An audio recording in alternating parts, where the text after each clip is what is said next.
Hello, parishioners and friends of Holy Family. On this 25th Sunday in Ordinary Time, in the Gospel, Jesus uses the parable of the landowner who hires laborers for his vineyard, and he would pay them at the end of the day the same amount, whether they worked the whole day, half a day, or a couple hours. He treated them equally.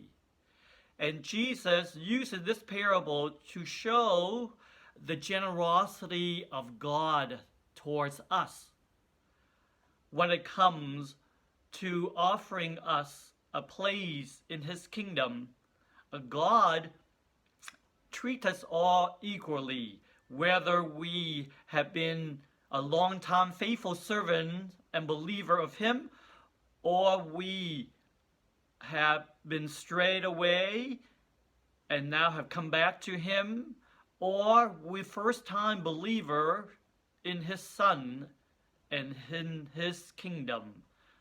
No matter how length of the time we've been a believer, God will treat us the same in His kingdom.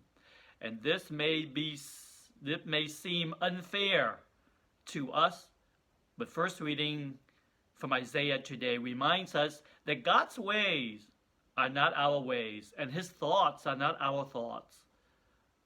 God, when it comes to His generosity towards us, there can be no comparison between our ways and His ways. That's how God is. He's always generous. So instead of complaining that it is unfair, we should rejoice. Rejoice that God's generosity extends to all. This should give us hope when we worry about our loved ones who have strayed away from God or stopped believing in God altogether. We should rejoice of the hope that God is still generous to our loved one when they decide to come back to Him and seek Him out, as the first reading reminds us.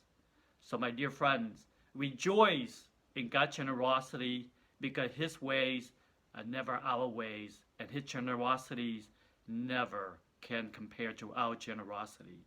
Have a great week, and God bless.